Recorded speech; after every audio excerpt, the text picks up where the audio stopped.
Welcome back, everybody, to another episode of MTGFAM, Magic the Gathering, Family and Magic. We are on episode 3 of this show. Thank you for sticking with us if you made it this far. Man, we have a lot of fun topics that we want to talk about, so we want to make sure we just keep the train going. This is our podcast where we talk about all things magic and all things family. I'm one of your hosts, Said. You can find me on Twitter at SaidSenpai. We also are joined by our co-hosts, Kyle and Mason. Kyle, where can they find you? Hi, so I'm Kyle Carson. You can find me on Twitter at Kyle C. Carson because I use my real name on Twitter, like a normal person. He's a straight shooter. Straight shooter. Mason. Mason Talley, on Twitter, known as All I Do Is EDH, where you'll find me consistently posting, hey, what do you think of this commander? Tell me about it. Yeah, we do see that a lot. So if you have suggestions on where to go with certain commanders, if you have ideas, please let Mason know. And again, we are the EDHDADs. And like I said, we are here to talk about all things magic and all things family and how they relate. So today, I think we have a pretty fun topic. We are talking about the graveyard to the graveyard shift. So we are focusing on the graveyard in Magic the Gathering and also the graveyard shift when it comes to being a parent. So how about we just move into our first segment where we get into the game? Kyle, you brought this topic to us, so I'm gonna let you take lead. First question that I have for all of us in general is, do you play with the graveyard? The graveyard is actual, it's actual space, somewhat of a mechanic. So how much do you use the graveyard, and what are some cards that you use to do this with? I use the graveyard a lot. I'm not like a full-on necromancer, but I definitely lean pretty hard into using the graveyard index. I used to get into Carador. I got that pre-con back when it originally came out in 2000, whatever. And I had a ton of fun with it. The fact that you're just like, I'm here, you can't do anything to me, and then all of a sudden you shut down the graveyard. If you've listened to our other episodes, you've heard me talk about Gyrus, you've heard me talk about Feldon. I have 5 decks right now that I'm really comfortable with, and 2 of them are lean pretty hard on the graveyard. The other 2 use some of the graveyard, and the last one just pretends it's not there. So I lean on the graveyard a lot. I like that you don't have to be done with things when you throw them in the yard. Like, there's no reason to just be done with your resources. Why not get them a second time? Maybe a third. By the time you get to a 4th time, just let those leftovers go. Yeah, and Gyrus, again, for the listeners, was the Hydra that came out in one of the... it was a recent commander set, wasn't it? It's not that recent anymore. He came out in the Windgrace Lands Matter deck. And he's X and Jund, and he comes into play with however much mana you spend on him and +1/+1 counters. So it's nice that he outscales commander tax, that you just like, yeah, whatever, I paid 12 for him, whatever, I don't care, he's 12/12 now. And then when he attacks, you pull a creature out of your graveyard as a token, and then exile the token at end of combat. So I have to actually be like choosy of when I'm taking the card, which I actually really like. I think it makes more choices rather than something like just making Karmic Guide Revelark loops. Gotcha. And you actually mentioned a lot of cards that I think we need to kind of just Sorry. briefly touch on, because I think they actually are kind of important. Carador, Ghost Chieftain, Commander 2011. That is definitely a graveyard commander. Yeah, he was the original king of the late game before cards like Marin and other cards showed up, where, like, because he costs 1 less, he's 5 and then Abzan, and he costs 1 less for each card in your graveyard, or each creature card in your graveyard, and that also discounts as commander decks. So you can often just get him for 3 every single time he dies, no matter how many times he dies, and you can just play something out of your graveyard every turn. They kill it, cool, here's a Karmic Guide. Karmic Guide grabs this and grabs Sun Titan, and it's wonderful. That's really what's kept me from playing him, is that it does seem like every one of his decks that I run across, it's like, hey, oh, how are you going to combo us out this time? Or, oh, okay, yeah, we've seen that before. Yeah, Yeah, I definitely. back when I played Carador, it was just like the original Grindfest before Marin came out, where it's just like you never gonna wear this down. I'm just gonna cast acidic slime every turn, and there's nothing you can do about it. um, funny thing. So, Hado Ken he plays a very strong graveyard deck. But he actually uses Teneb the Harvester. Oh, I love This is one of Teneb. the legendary dragons. I guess you say wedge. I don't know. I'm not It's a sure. wet Wedge dragon. dragons. Okay, gotcha. Three and Abzan. When he deals combat damage, 2 and a black, pull a creature card from any graveyard into the battlefield under your control. His deck is hard to kill. It is if you let him get into the mid to late game, it's pretty much over. Yeah. There are just so many synergies in that color. And you never see Teneb anymore. It's so awesome to hear that someone is actually still actively playing Teneb. Yeah, yeah. You brought up Marin pretty briefly. Marin is definitely a thorn in everybody's side. Yeah. I mean, I played her when she first came out, and I mean, I had a pretty good access to a like very significant card pool even back then, and I got to the point where I'm like, all right, well, I'm just gonna kill everyone. I'll go to a different pod. Y'all just keep playing. So I finally just took her apart. It just got too easy. Yeah, yeah. That's what I've noticed with most Marin players. Most of the time, it's probably like 2 or 3 kill combos in there, and they do their best to go for that as soon as they can. And it's just so easy to get those experience counters. Well, I think the hardest part about graveyard decks, and I think we're going to get to this a little bit later, is that you need something to fight on that access. And if you do too much of that in your EDH decks, then you either shut down the deck completely and your friend doesn't have any fun at the table, or you don't have, or it doesn't do anything because it's a deck like Drakuseth who just doesn't care about the graveyard, and it's just a dead card. So it's weird, like finding that weird line of like what's enough graveyard hate, what's too much. I don't know. It's always an interesting line. I think a lot of the time when it comes to that sort of an issue, it's almost always going to be up to the player's skill level and knowing when they feel they can get away with dumping things into the yard more often or committing that threat they need there to immediately be able to use it. Yeah. Mason, I actually want you to talk about Kethis the Hidden Hand. I've seen that you had a lot of interest in this deck, and I think you've papered it, built it. Have you played it? What's been your experience? Are you excited to play it? So Kethis was something that really made me understand a little bit more about myself as a player. I love legendary creatures. I mean, as being an EDH player, I mean everybody likes legendary creatures, but I mean I love it, man. I built this list. Kyle actually was around before we really did this whole deck building group. He was around and he saw the first few iterations of it before I turned it into a holy crap, I'm going to lose my wallet. Here's every legendary creature in the deck in foil.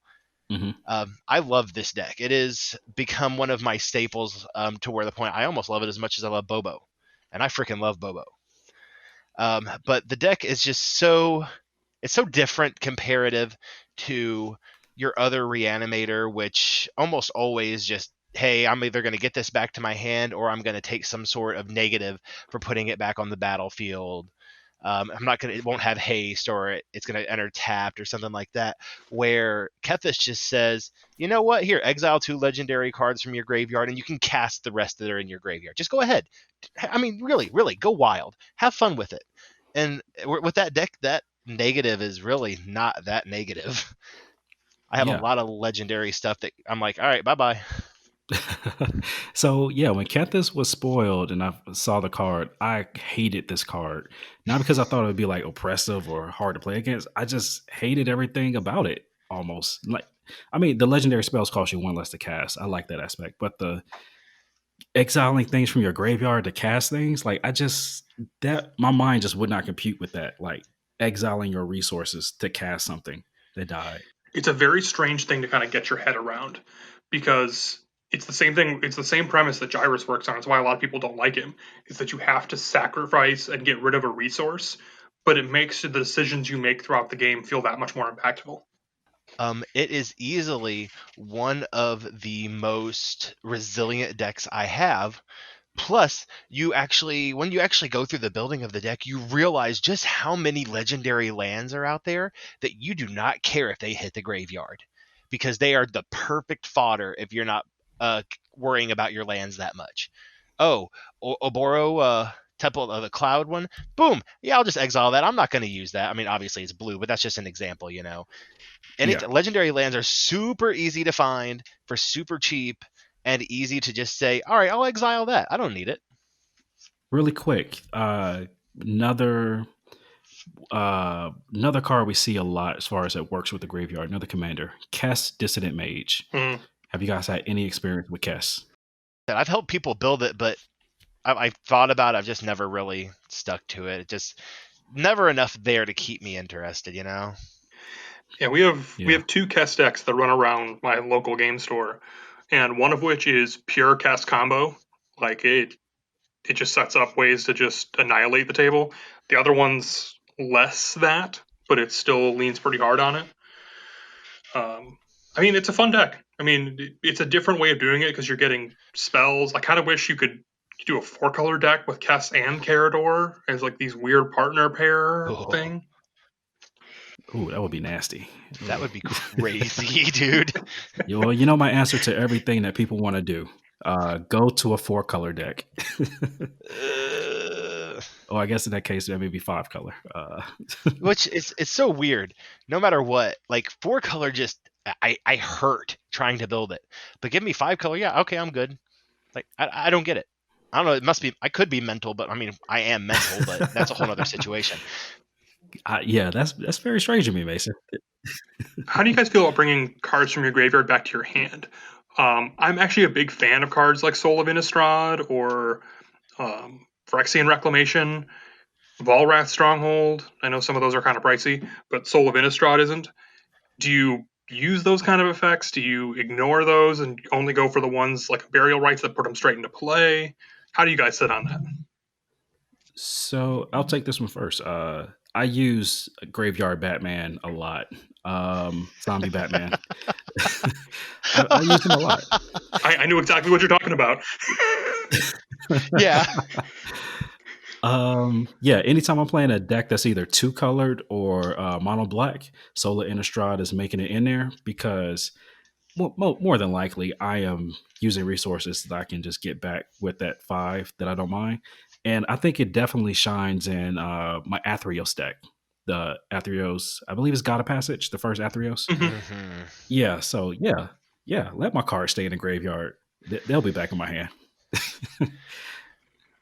But yeah, talking about that aspect, I have recently learned that Phyrexian Reclamation is a pet card of mine, apparently, because I jam it into freaking everything. So much, though, that I've acquired a foil of it just because of how beautiful that old border looks. Hmm. And it is just the most useful card in any list. Specifically, obviously, it has black that is going to be using ETBs. Being able to put it back in your hand for so cheap and then replay it and get that sweet, sweet value.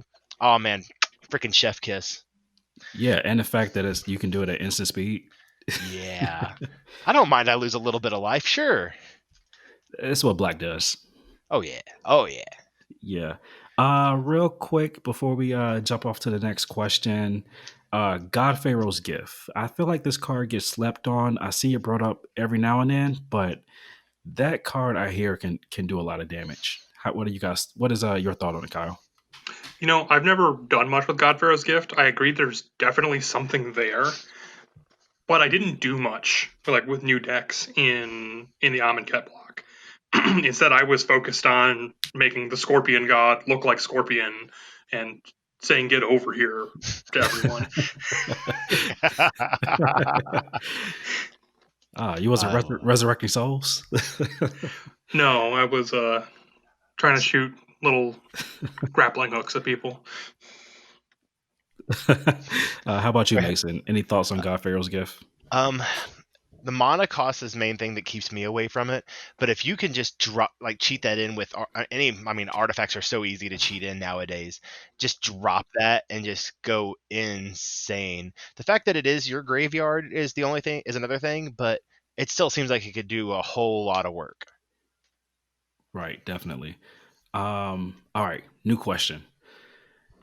So, playing Magic for a while, I realized very quickly that you need to have a strategy to deal with people's graveyards because people will use and abuse them, especially with the commanders that we just talked about, and also some other cards that are not legends. But a lot of people seem to rely heavily on their graveyards. So I believe that it's become more and more common, especially the new players, that you need some graveyard hate. So let's talk about it. First graveyard hate card that comes to your mind, Mason. What do you got? Being a lands player, I'm always like on Bojuka Bog and those sort of effects. They're just super easy to slot in to any black deck, obviously, and just be like, oh, you're getting too strong. Here, let's just go. Yeah, bye bye. I don't like that. It was obviously, it's the one that's been around for the longest, and it's just been so good. That's why you see the price of it almost like every year after year just consistently goes up and up, just because of its utility is just so high. Like, Hmm. it's just so easy. Well, I think that I'm just taking a look at it real quick. It's just eyeballing it. The price is going down just a little bit, not like a rapid decline, but it's been printed. It's been printed pretty much every year, reprinted every Yeah. year. And if you watch the graphs on it, in between the printings, almost always the commander printings, it creeps up by about $1 or two, and then will settle back down again. But it still consistently is going up, which is crazy. Yeah, yeah. Of course, I feel bad if a Jukabog is getting an early game, right? Oh yeah, I mean, everyone feels bad about that, but Gyrus doesn't. Gyrus smiles when you have to use your Bajuka Bog early. So I like to play a lot of creature based, believe it or not, creature based graveyard hate. I'm talking your Scavenging Hmm. Ooze. It's a 2/2 in green. For a green mana, you exile a card from a graveyard. If it's a creature, put a counter on it, gain a life. I've also used Necrogenesis. It's one or a green and a black. For 2 mana, you pull a creature card out of a graveyard, make a Saproling. Got no problems. Probably my favorite piece of graveyard hate is Kalitas, Trader of Get.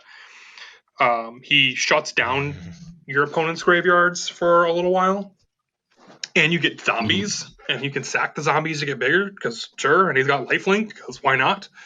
So you actually brought up something pretty cool there. So one, I definitely agree. Necrogenesis is a card that I think people probably sleep on and maybe need to pay attention to. Scavenging Ooze, same reason.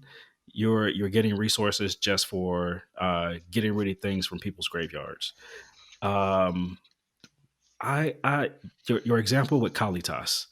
Now we're talking about it's graveyard hate, but it's you don't even get to touch the graveyard. So I'm thinking about cards like Leyline of the Void. Thinking cards like Anafenza the Foremost. Rest in peace. I've played Anafenza as a commander for a short period of time, and people like, especially like you said, it's a lot of people have shifted to a graveyard meta just because it's so easy and we've been given so many tools for it. And when people see her hit the board, they're just like, "Wait, what? What does that do? Why? Why are you doing this to me? Why do you hate me?" So I actually have a funny story about Anafenza. Real quick. The last time I was at Gen Con, first time I met Aaron. I'm pretty sure a lot of people know Aaron from the community. Aaron Campbell, I Aaron believe. Campbell. Yeah, yeah, yeah. So we're in a pod together. First time. I pull out Anafenza. She pulls out Shizo's Death's Door. Shy I or believe is the Shire. name of that card. Shire. Shirei Shirei. Shizo's Caretaker. Yeah, Ugh. Shizo's Caretaker. So that Anafenza shuts down her entire deck. Well, no, okay. You know what? I misremembered that. Sorry. So I was actually playing Saskia Legend Tribal, Mm, and okay. Anafenza came out early game. Anafenza might as well have been my commander because as soon as she came out on like turn 3, Aaron had nothing to do for the rest of the entire game, and she hated me for the rest of the evening. I mean, but that actually brings up a really good point when it Oh, comes to graveyard hate and decks. Is that when you're playing the blanket graveyard hate, like a Rest in Peace or a Leyline of the Void, you have the ability to shut off your your best friend's fun or something like that. Of just saying like, hey, I'm sorry you don't get to play for a little while until you get to work this out. The first time I played Felden when he came out, someone played a turn 0 Leyline of the Void, and I'm just like, well, guess I'm on hard mode now. oh, don't get me started on Felden. Oh my god, I love Felden so much. Sorry, I've started scaling back my blanket graveyard hate, especially cards like Leyline, Rest in Peace, even Kalitas and Anafenza. Like, I don't want to make it so you don't get to play. I want to make it harder for you with cards like Scooz, Spellbomb, Tormod's Crypt, but I don't want to make it so you can't play. I see that, and I like when it comes to that sort of thing. That's why I still prefer to run more targeted if I like for if I'm really worried about that sort of thing. Like you're talking about scavenging ooze and stuff like that, because you can actually remove exactly what they're doing without having to necessarily hose everything at the same time. And like you're saying, scaling it back definitely depends on your meta and how much of a challenge your opponents really want to have. If you're playing a higher tier, they're going to know you're going to pack that stuff in, but they're going to know that they can have an out. Right. I guess I play at a level where a lot of people lean on the graveyard, but there's only so many ways to get out from under those locks. And if you play 3 or 4 of those locks in a deck, you might just be turning off their deck. I had someone who was playing that and Hushwing Griff at the same time, so it shut off ETBs completely and shut off the graveyard. And we're just like, yeah, we're done with this. Yeah, you got to be careful. I want to talk about one more piece of graveyard hate, and this is one that I play a lot. That I often kind of put in a list, and people are like, "Why are you playing that?" And that's Burn Away. Have you guys seen this card? I love Burn Away. I've seen it, but I've never paid attention to it until I saw this tonight. This is actually interesting. Yeah, for 5 mana, 4 and a red, you get an instant speed, 6 damage to a creature. If it kills the creature, exile their yard 2. It's so much fun because it just gets them out of nowhere. I didn't even notice to exile their yard. Holy crap. Is the graveyard hate in red? Yeah, just ponder on that for a moment. I mean, red already does some weird stuff, so Yeah, I want to talk real quick before we get off of graveyard hate. We got to talk about the OGs and the ones that you probably used to see a lot. I want to talk about Tormod's Crypt and Relic of Progenitus. Kyle used to play Relic a lot in our early games when I first started playing with you, and then when I realized that graveyard hate needed to be a thing, I started doing Tormod's Crypt in pretty much all of my decks. It's almost a staple. I run Tormod's Crypt or this new Soul Guide Lantern in almost every deck. Yeah, Soul Guide is awesome. yeah, I would have said that Tormod's Crypt probably 6-7 years ago was 100% a staple. Gotcha. So I guess they see that this Soul Guide Lantern is actually a newly printed card from the Theros block. So I guess they realized that graveyard hate needed to be a thing, especially with the escape mechanic during the set.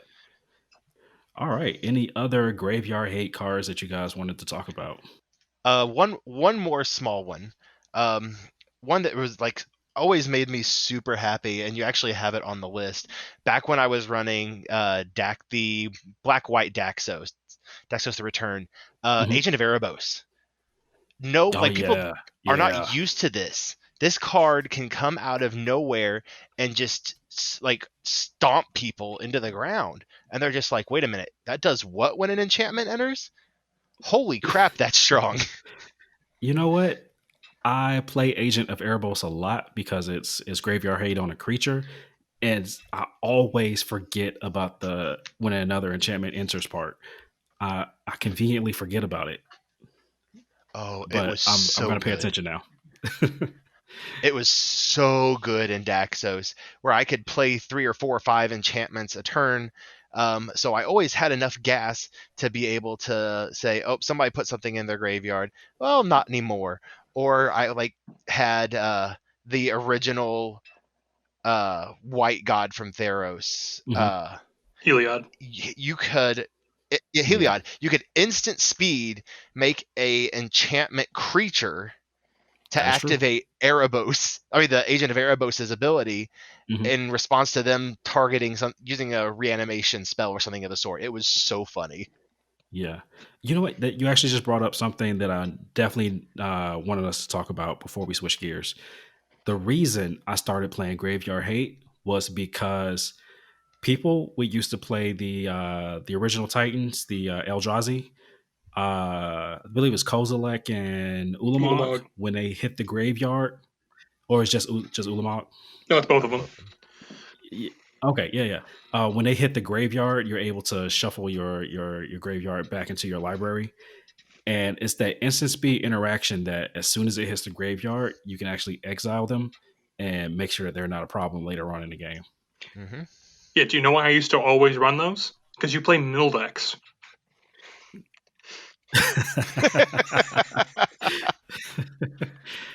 I'm a blue black mage. What can I say? Okay. So let's just switch gears real quick and go to our second topic. We always want to make sure we have some tidbits in there for our families who are listening to this podcast, whether if it's some advice or maybe just some life or funny stories coming around parenting and dealing with Magic the Gathering. So our second segment is the graveyard shift, basically how we handle those late nights as parents. What do those late nights look like, especially when we're trying to finish up a deck build or we have a deck in our mind we're trying to finish up and we're trying to juggle, feeding a kid or a kid won't go to sleep. What, what, just how does that play out? Kyle, I hear you have some funny stories I, I, or maybe I some do. advice, whichever one you want to do first. So it's actually both. So I'll roll this in here. Um, my son, he's now 7, was a terrible sleeper. He was up almost all night, almost every night for years. We didn't sleep. We were delirious. And normally when you talk to me, I'm a very easygoing, I'm a very like helpful person, I like to think. But my subconscious is a jerk. Alicia, my wife, would like hit me or like, Kyle, I need your help. Like, do it yourself. Like, and she'd be mad at me the next morning. She's like, do you know what you said to me last night? No, you didn't wake me up last night. What do you mean? And we did that 2 or 3 times for like a couple of weeks. And then we developed a password. I had to say the words recycling manticores. And if I could not say that, everything was like considered me still asleep. So she would shake me and wake me up until I could finally say those words. And then I was considered awake and it could be held against me.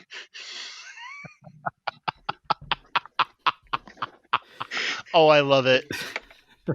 And I really recommend it for new parents.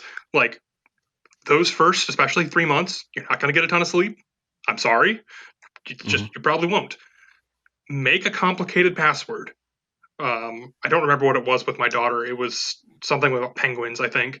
And make your partner say it, and then they're awake. Because a lot of times you'll like people sleep talking. They're delirious and they're just I don't know. It was hilarious. Yeah, there's definitely been plenty of nights where I've had to be the parent to get up because my wife she just couldn't handle it anymore. She just went into the deepest sleep that I've ever seen her fall into, and I sucked it up, and he's like, I gotta go to work, gotta go to school in the morning, but I'm gonna be up at 2 o'clock to rock this kid back to sleep. And there have been nights where she has talked in her sleep, said stuff has happened. It's like literally stuff has went down, and then I want to talk about it with her in the morning, and she's like, "Yeah, I don't remember that at all." Yep. No, I definitely remember that. Like I said, Patrick is my first, and he had to be fed because he was super underweight. He had to be fed every 2.5 hours. So it was a rotating who's getting up to take care of the little one tonight first, who's getting set, and then just trade back and forth because both of us were working mornings at that time. So we had to just figure something out, or else we were both going absolutely more insane than normal. Still insane, but Yeah, yeah. Real quick question. Are you guys able to do any deck building during these graveyard shifts? Because I know for myself, I am no good during the late hours, and I even if I'm thinking about my decks or cards that I want to sleeve together, I actually just opt out of touching them because I know that my mind and my body is not really is just not really capable of sleeving a deck together, even if I'm thinking about it during those late hours. How about you, Kyle? I mean, I remember trying for a while that you're like, okay, I think he's asleep. And you put him down, and you start sifting through a pile of cards, and then he starts to cry. So you put the cards down, you pick him back up, get him back to sleep, lay him back down, start sifting through the cards again. And I did that for a while, and that did not work well. I'm more line with you now. Like, just try to sleep. Do it in the morning. How about you, Mason? as you all both know, I am much more of a night owl anyway. So I'm always going to be up. And even back then, I would still stay up pretty late, even though I knew I'd have to get some sleep in at some point because I would be up every couple of hours.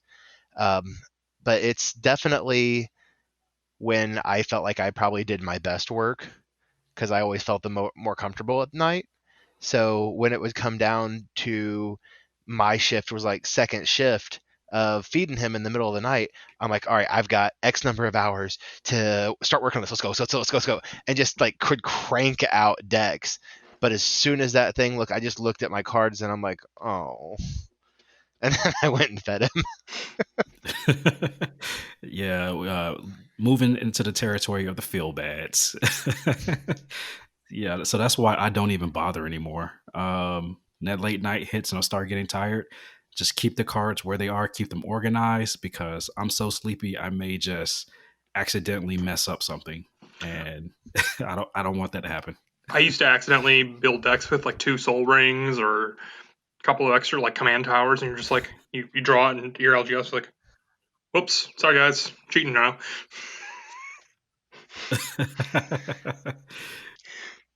It's always fun just building with those. So Nobody would notice. no, nobody has any idea that I play 2 soul rings. So any just lasting quick advice as far for the parents before we switch off the segment? Sleep when you can.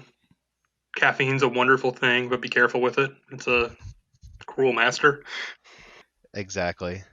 Yeah, and last advice I have is just figure out when you are best at deck building, what time of day it is, try to get it in, and just try to get a routine and a schedule. All right, so I actually have 2 stories here. I'm sorry, I'm going to tell you both of these because I think they're hilarious, and I hope our listeners will too. So, um, you might not know this, but when people get pregnant, their hands tend to swell. And so my wife couldn't wear her wedding ring anymore. So she put it in this nice jewelry bag with her fancy charm bracelet. She put it on her dresser and was fine. It was there. And then one night in the middle of the night, when we're getting up for a feeding or something like that, we hear this clang. We're just like, what was that? I don't know. Go back to sleep.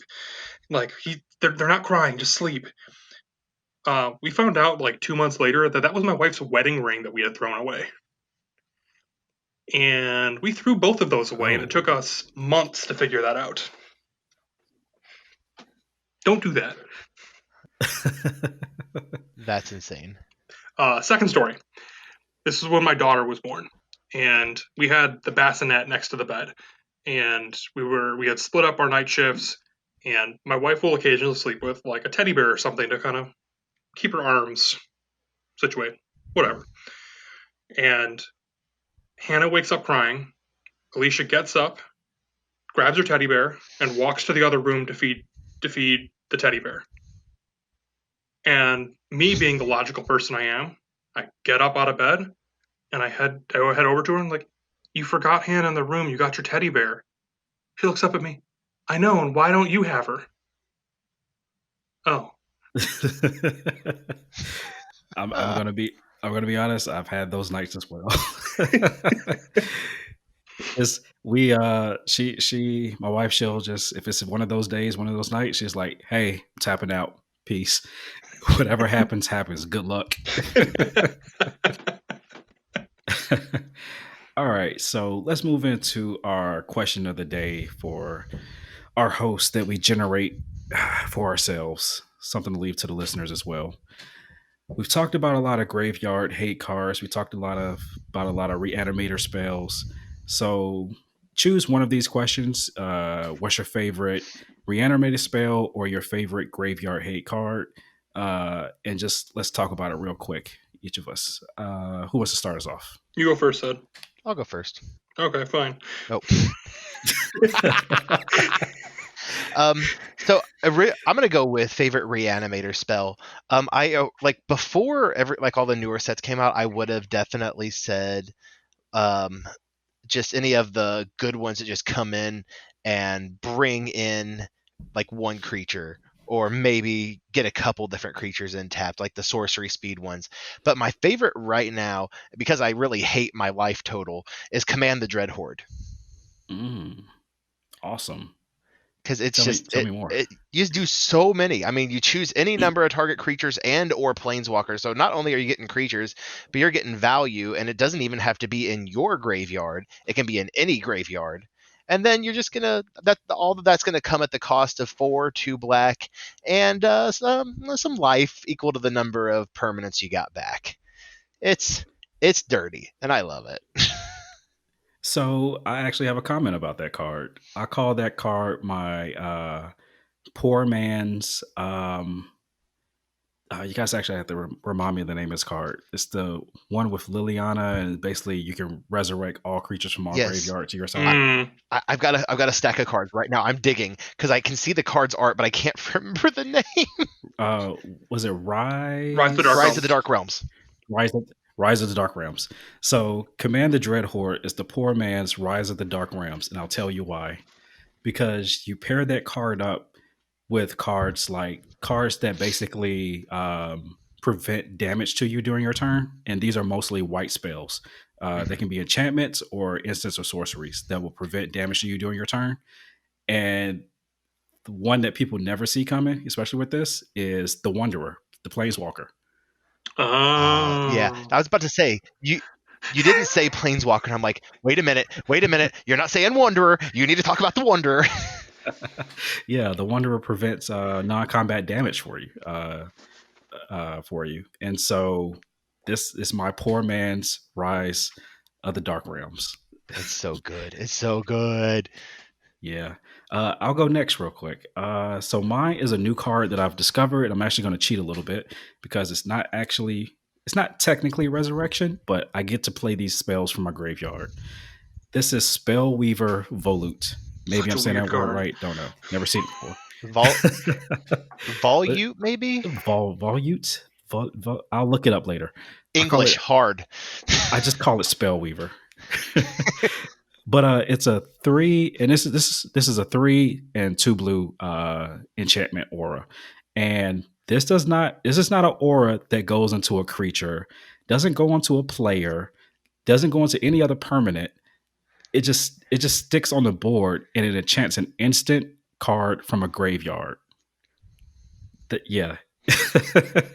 Enchant an instant card in a graveyard. Whenever you play a sorcery spell, copy the enchanted instant spell card. You may play a copy without paying this mana cost. When you do, remove the enchanted card from the game and attach Spellweaver onto another instant card in the graveyard. So this is resurrection of instant spells. It's not like it's not even just your graveyard. It's any graveyard. And you can just keep using it and using it and using it, and it's just like it's so versatile. I love the card. That's all Kyle can say about it.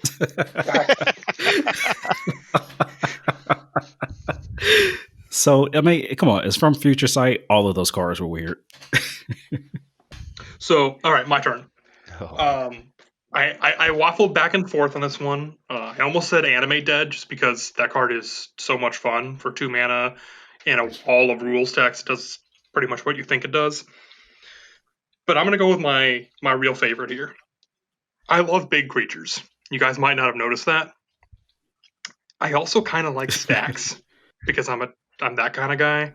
I don't like hard stacks, but just a little bit. Treat.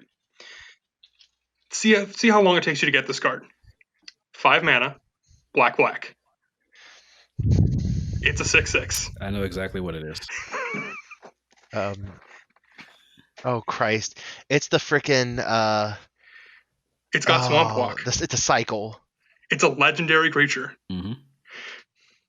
Mm-hmm. Okay, now I'm going. Go ahead. At the beginning of your upkeep, return target creature from your graveyard to the battlefield.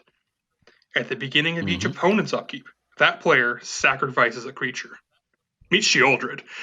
Oh God, I forgot. I had part of it right, but I was in the wrong one. It's a 7-drop. I'm not sure if you said 5-drop or I said 7-drop. It's 5 black. You said For a 7-drop? 6/6. He Okay, said black, gotcha. and 5. Yeah. Okay, gotcha. Yeah. So Sheoldred is one of those cards that I rarely will put in a deck, even if I'm playing black, because it's instant. It's insta kill. Like people are like, get that thing out of here. We're gonna exhaust all of our resources on that card. Honestly, if it makes it back to my turn and that card is still there, something weird has happened. I really enjoy this card. I have so much fun playing it. So, question to the listeners: What are your favorite reanimator spells? What are your favorite graveyard hate cards? Do you feel like the game needs to print more graveyard hate?